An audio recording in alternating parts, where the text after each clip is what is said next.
오늘 이 새벽에 하나님께서 우리에게 주시는 말씀은 히브리서 13장 9절로부터 17절까지의 말씀입니다.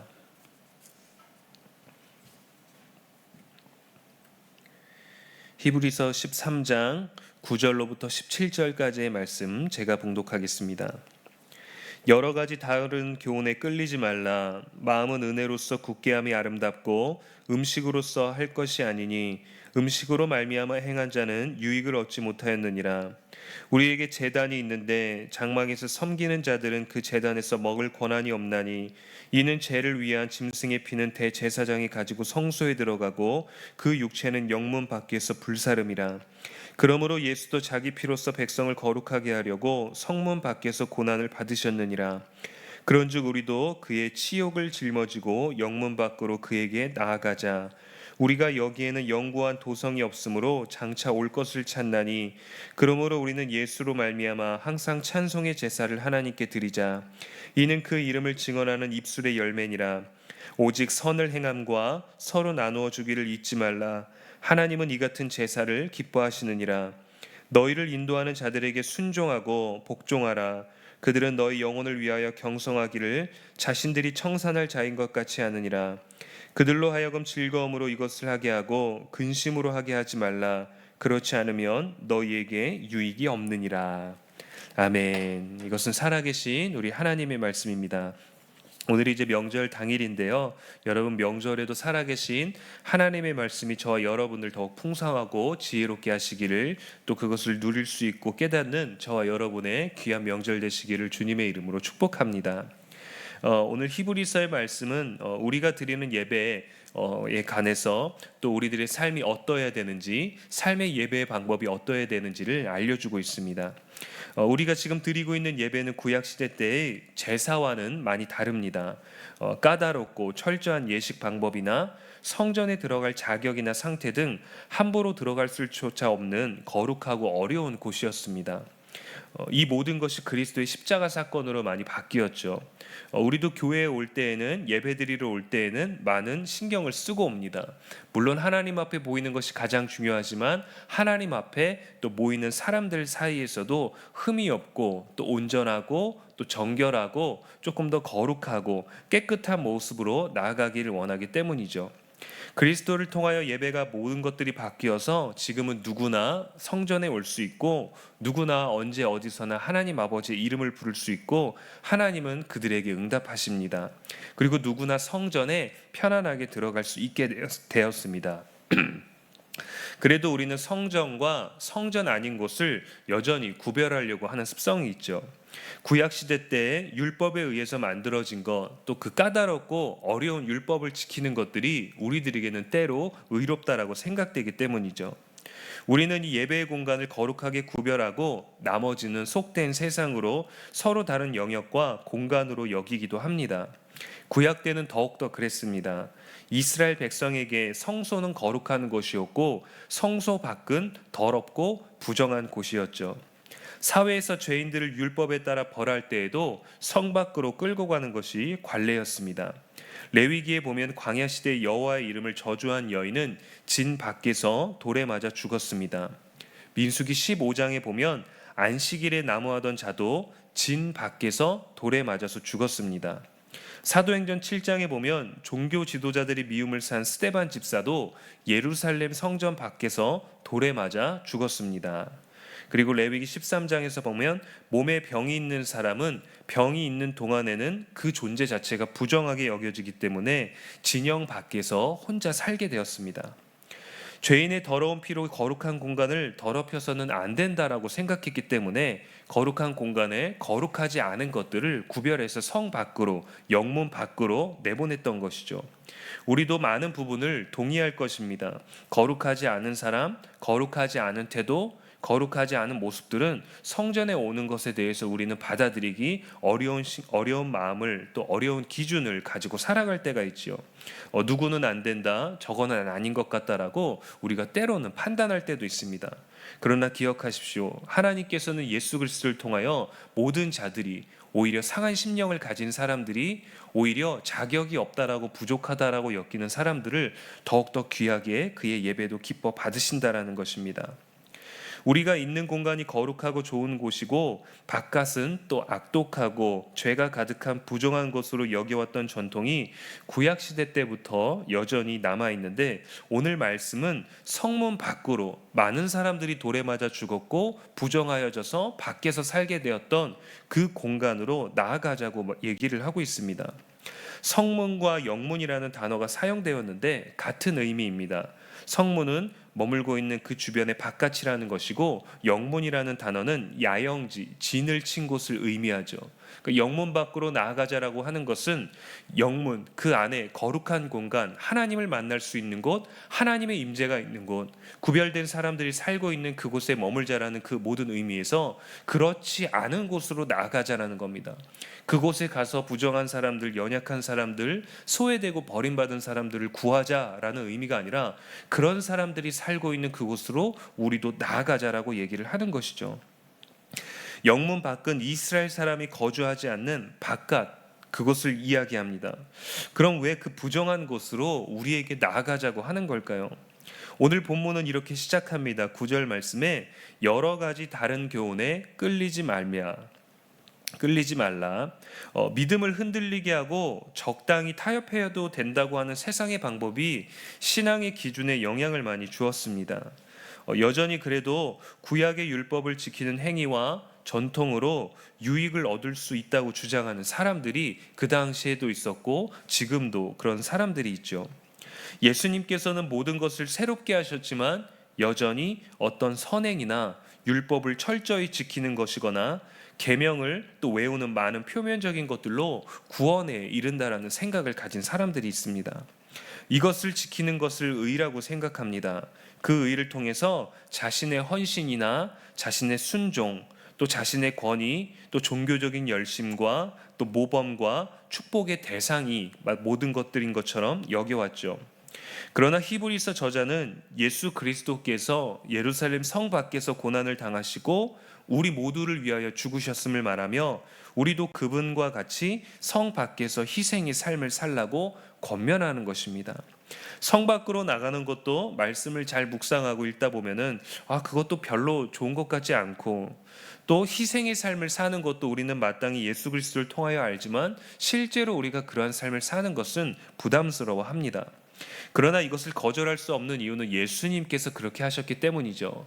예수님께서 그렇게 경험하셨고 예수님께서 저와 여러분의 그러한 삶을 보여주셨기 때문입니다. 거룩한 곳에만 머물지 않으셨습니다. 거룩한 곳에서 영광의 길만 걷지 않으셨습니다. 성문 밖에서 우리를 위하여 죽음을 당하시고 수치와 모욕을 예수님께서 먼저 당하시고 보여주셨다는 것이죠. 이것은 굉장히 부담스럽습니다. 저와 여러분에게 힘든 일입니다. 좁은 길, 고난의 길이기에 거절하고 싶을 때가 있지만 말씀은 우리들에게 그 길로 초대하고 계십니다.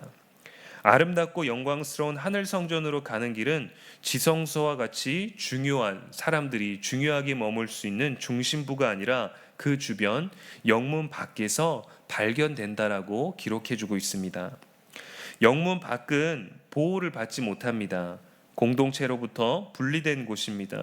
수치와 모욕과 굴욕의 자리입니다. 외롭고 고독한 자리입니다. 쓸쓸한 자리입니다.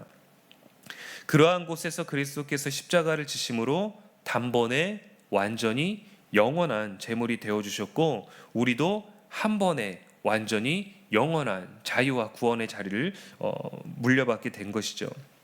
가장 존귀하고 거룩하신 분이 가장 수치스러운 자리에서 구원을 이루셨고 희생의 자리에서 순종을 말하셨고 죽음의 자리에서 생명을 주셨습니다. 우리가 거쳐야 할 영문 밖이 너무 가기도 싫지만 반드시 통과해야 되는 과정이라고 오늘 저자는 말해주고 있는 것이죠. 예수님께서 고난받으신 그 지점을 지나야만 하늘 성전의 영광에 이를 수 있다는 것이 오늘 본문의 핵심입니다. 우리가 드라마에서 보면 아주 엄청나게 대단한 기업이나 또 대단한 가문의 후계자를 삼을 때 혈통을 많이 따지게 됩니다. 그런데 그 혈통을 따지는 사람들이 바로 후계자들 명단에 올라 있는 후보들이 서로 그렇게 자격을 논하죠. 능력을 말하기 전에, 가능성을 말하기 전에 늘 자격에 대한 문제를 일으킵니다. 너는 이 집에 있을 자격이 없다. 너는 어떻게 이 집에 머물 수 있느냐. 뻔뻔하다. 또 지금까지 있는 것도 고마운 줄 알고 알아서 나가라. 그런 대사를 많이 하지요. 너는 이 성 안에 있을 자격이 없다. 이것이 사실은 세상의 논리입니다. 그런데 그 드라마 안에서 만약에 쫓겨날 사람이 자격이 없는 그 사람이 드라마의 주인공이라면 어떻게든 성공하고 인정받아서 결국에는 후계자가 되지요. 아마 모든 시청자들이 납득할 만한 능력과 성품을 인정받게 됩니다. 이거를 반전이라고 합니다. 많은 시청자들은 이런 해피엔딩, 또 러브스토리, 또 통쾌한 결과를 가져오는 반전에 열광하죠. 그리고 우리도 그러한 꿈들을, 그러한 스토리들의 주인공이 될 수 있다라는 기대와 소망을 가지고 즐겁게 그 모든 것들을 시청합니다. 하나님께서도 인류에게 아름다운 드라마를 주셨죠. 근데 거기에는 드라마와는 다른 반전이 있었습니다. 우리는 하나님을 믿음으로 말미암아 복받고 은혜받고 형통하고 잘되고 늘 할렐루야만 외칠 수 있는 아름다운 삶을 원했는데 신앙인들에게 십자가를 지라고 하십니다. 예수님이 지셔서 해결하셨던 그 모든 문제가 끝난 줄 알았는데 여전히 인생을 살아가고 있는 인류에게 계속해서 십자가를 지라고 하십니다. 고난의 길을 걸으라고 하십니다. 희생하라고 하시고요. 겸손하라 하시고 순종하라고 하십니다. 참으라고 하시고 기다리라고 하십니다. 용서하라고 하시고 용서받지 못했는데도 사랑하라고 말씀을 하시죠.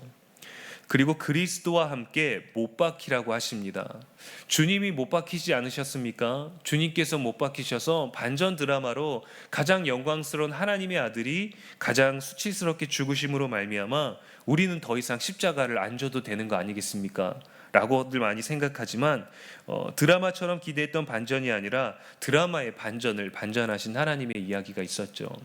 십자가를 지라고 하는 것입니다. 거룩한 장소로, 가장 좋은 곳으로, 핵심적인 곳으로 들어가는 것이 아니라 영문 밖으로, 수치의 자리로, 모욕의 자리로, 희생의 자리로, 순종의 자리로 나아가라고 하십니다. 솔직히 이 자리는 가고 싶지 않죠. 우리에게는 또 나름 열심히 노력해서 얻은 자격도 능력도 있는데 왜 성 밖으로 나아가야 합니까? 왜 쫓겨나듯 있어야 합니까? 왜 이런 게 믿음이라니 너무 어렵지 않습니까? 지금은 사라졌지만 제가 수련목을 하던 시절에는 매년마다 면접과 성품 심사할 때 이 심사하시는 분들이 아주 불편한 질문을 던지는 경우가 있었습니다. 나름의 또 전통이라고 하기는 했지만 모든 분들이 그러시진 않았지만 철저하게 수련목들을 훈련시키기 위한 목적을 가지신 분들이 많이 적용했던 방법이었습니다. 이제 면접자들이 왔을 때 이 영광스러운 길을 함께 기뻐하고 하나님의 일을 하는 것을 축복하는 것이 아니라 계속해서 모욕을 줍니다. 어려운 질문들을 던지고 대답할 수 없는 곤란한 것들을 묻죠. 그것도 모르냐고, 또 그것밖에 안 되느냐고, 그래서 목회할 수 있겠냐고, 네가 무슨 목회를 하겠냐고, 누가 너를 쓰겠냐고, 누가 너를 좋게 볼 수 있겠냐고 자극적인 질문들을 던졌습니다. 여성 사역자들에게는 여자들은 목회하기 힘들다. 또 살림이나 하지 왜 목회 현장에 나왔느냐라고 하면서 면접실에서 눈물을 흘리면서 나오는 분도 봤었던 적이 있었어요. 아니 심사하신 분들도 다 목사님들이신데 왜 대체 저런 불편한 어려운 질문들을 던지시고 이렇게 모욕을 주실까? 선배님들이 후배를 격려해야 되는데 왜 저렇게 우리를 힘들게 하실까라는 생각이 들었습니다. 근데 그것도 훈련이라는 겁니다. 목회자 사이에서 선배 목사님이 후배 목사를 단련해주기 위한 방법이었던 거죠. 그냥 좋은 얘기만 듣고 좋은 자리에서 또 좋은 길만 걸어갈 것이라고 생각했지만 사실은 이 길은 너무도 힘들기에 정말 이 길을 갈 수 있겠느냐, 정말 이 길을 걷겠느냐라는 것을 간접적으로 훈련을 시켜주셨던 방법이었습니다. 그래서 모욕의 질문을, 또 무지함을 밝혀내는 질문을, 또 자격이 없다라는 것을 밝혀내기 위한 질문을 던짐으로 인해서 이 자리에서 심사받고 있는 이 자리에서 네가 이 불편한 언어를, 이 불편한 질문들을 참아낼 수 있느냐, 견뎌낼 수 있느냐, 극복할 수 있느냐, 인내할 수 있느냐, 이런 것들을 물어보셨던 것이죠. 인격과 지식을 무시하는 언어를 통해서 십자가를 지듯 철로역전 같은 코스였던 것입니다. 모든 목사님들이 그러시진 않았지만 유독 잘못 걸리면 그 길은 골고다의 방이라고, 그 방은 특별한 방이라 절대 들어가면 안 되는 방이라고 수련목들 사이에서 소문이 나기도 했었죠. 지금은 그러한 것들이 너무도 비인격적인 부분이 있었는지 정해진 성경적이고 인격적이고 신앙적인 질문들로 매뉴얼을 만들어 줬었지만, 예전에는 적당한 나이대에 가는 것이 아니라 뒤늦게 소명을 받고 오시는 분들도 계시고, 전혀 다른 인생의 길을 걸어오시다가 갑자기 하나님께 감동을 받아서 큰 어려움으로 큰 도전을 하시는 분들이 계셨는데, 그분들을 훈련할 수 있는 너무도 많은 시간보다는 면접 자리에서 그런 것들을 도전을 주었던, 또 그렇게 자극을 주었던 것들이 있었습니다. 그런데 여기에도 반전이 있었던 것이죠. 수치와 모욕의 자리에 나아가서 면접관님들이 던지는 질문에도 그저 예수 그리스도의 십자가를 경험하듯이 그것을 참아내고, 또 면접하시는 분들에게, 교수님이나 목사님들에게 따지거나 대들지 않는 태도를 보이는 것, 그것이 또 면접을 순조롭게 이어나가는 방법이었습니다. 우리는 그 자리에 나아갈 때 또 성문 밖에서 우리는 최종 목적지인 하늘 성전을 누릴 수 있게 됩니다. 인생을 살면서 너무도 어려운 때가 있죠. 저희 집도 신앙을 가지면서 저희 어머니가 이제 기독교 1세대이셨는데 굉장히 많은 핍박이 있었습니다. 본가에서도 또 친가에서도 본인이 머무는 모든 공동체에서도 부모님에게서도 예수 그리스도를 믿는 것 때문에 굉장한 핍박을 많이 받으셨습니다. 저희 가족도 거의 20년 가까이 제사를 드리면서 교회 다니는 것에 대해서 굉장한 많은 핍박이 있었고, 처음에는 하나님께서 이 믿음을 우리들에게 주셨는데 왜 우리 가족들은 이 믿음을 모를까? 왜 이 하나님 안에서 누릴 수 있는 기쁨을 모를까라고 생각을 했는데, 이게 한 10년이 더 지나가고 나니까는 마음이 조금 저는 어려워지더라고요. 이렇게 해서 우리가 예수 그리스도를 믿어야 되나? 이렇게 해서 꼭 이 자리에 모임에 참여를 해야 되는가? 여기에 안 오면 되지 않을까? 이 불편한 상황들을 경험하지 않으면 되지 않을까? 그런 생각을 했었습니다. 그런데도 저희 어머니는 그래도 가야 된다. 그래도 주일이 아니면 모든 모임에 나아가야 된다. 우리를 핍박해도 예수 믿는 것을 정말 어렵게 여기고 불편하게 만들어도, 불편한 얘기를 우리들에게 할지라도 우리는 그 자리에 있어야 된다라고 얘기를 하시더라고요. 그리고 나서 굉장히 많은 시간이 지나고 나니까 많은 가족들이 그 모임에, 또 집안 모임이 있었을 때 이제 목사 안수를 받고, 이제 또 제가 더 많은 연수가 지났을 때 이런 얘기들을 많이 해주시더라고요. 야, 그래도 우리 가문에 목회자가 나와서 너무 좋다. 야, 그래도 끝까지 믿음을 지켜줘서 우리를 위해서 기도해주는 가정이 있으니까 너무 좋다. 우리가 이렇게 지금까지 지내올 수 있었던 것은 우리 이 식구들이 믿음 있는 가정이 지금까지 우리를 위해서 기도해줬기 때문이다. 버텨주었기 때문이다. 그런 얘기를 하더라고요. 그리고 어떤 변화를 하나님께서 주셨냐면, 이 가정 안에, 각 가정 안에, 저희를 핍박했던 가정들 안에 신앙에 대한 갈급함을 주셨어요. 신앙에 대한 갈급함. 나도 교회를 다녀볼까? 나도 무언가를 믿어볼까? 하나님은 정말 우리를 돌보시는가? 살아계시는가? 라는 반전을 우리들에게 주신 것이죠. 우리가 지금 누리게 될 것, 우리가 지금 누리고 있는 모든 것들의 결론은 손에 잡히는 것이 아닙니다. 창고나 금고에 숨겨놓을 수 있는 것이 아닙니다. 돈이 많아도, 이룬 것이 많아도 살 수 있는 것이 아닙니다. 그러나 숨길 수가 없는 것이죠. 이것은 우리의 삶으로 드러납니다. 예배로 드러납니다. 이것은 선한 열매를 맺고요, 선한 영향력을 갖습니다. 율법은 우리를 변화시키지 못했지만 하나님의 이 반전의 이야기는 우리의 삶을 통째로 바꿔줍니다. 그런데 우리가 원했던 영광스러운 자리로 나아갈 때가 아니라 수치와 모욕의 자리, 영문 밖으로 나아갈 때 이 성경 기자가 얘기하는 보이지 않고 손에 잡히지 않는 아름다운 모든 것들이 주어진다는 것이죠. 사랑하는 여러분, 그리스도를 위하여 나아가십시오. 담대히 나아가십시오. 길도 열어주시고 지혜도 주시고 능력도 주시고 성령도 주실 것입니다. 베드로전서 5장 6절에는 이렇게 기록되어 있습니다. 그러므로 하나님의 능하신 손 아래에서 겸손하라. 때가 되면 너희를 높이시리라. 우리가 머물고 참아야 되는 것은 하나님의 능하신 손 아래 머물러야 됩니다.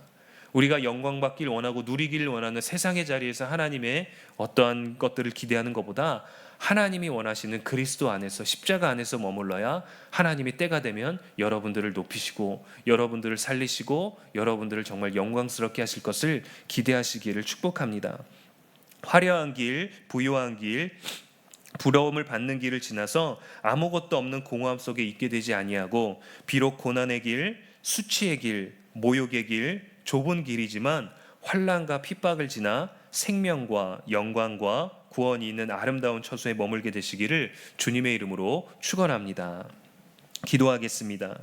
사랑의 하나님, 오늘도 우리에게 말씀을 주시니 감사합니다. 성공한 삶, 부족함이 없는 삶, 완벽한 삶을 살기를 원했지만 말씀은 우리에게 영문 밖으로 변두리로 나가라고 말씀하십니다.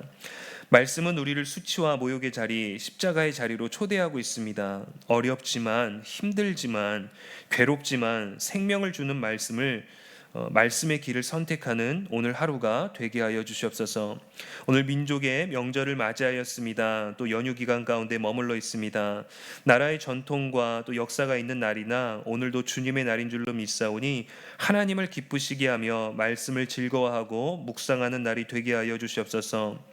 혹여 이 명절이 더욱더 믿음을 지키는 것이 불편하게 느껴지는 우리의 영혼들이 성도님들이 계시다면 하나님, 영문 밖에서 그리스도의 십자가의 흔적에 머무는 것이 우리들에게 기쁨과 위로가 되는 것을 알게 되는, 깨닫게 되는, 또 그것을 지켜내는 믿음의 흔적이 있게 하여 주시옵소서. 함께 모인 자들과 함께 사랑하며 기뻐하는 시간들이 되게 하여 주시옵시고 어려움에 있을지라도 믿음으로 지나가게 하시고 하나님의 손 아래 겸손하게 지나가는 용기와 지혜를 주시옵소서. 연휴 기간 동안에 먼 거리를 오가는 모든 발걸음을 지켜주시옵시고 성도님들의 먹고 마시고 입는 모든 것들을 하나님께서 채워주시기를 원하며 하나님, 거룩한 예배의 자리에서 만나게 될 때 하나님, 세상 가운데서 머문 시간도 우리들에게 아름다운 예배의 삶의 흔적을 남길 수 있게 하여 주시옵시고 하나님께서 기뻐하시고 우리도 기뻐할 수 있는 아름다운 시간들로 채워 주시옵소서.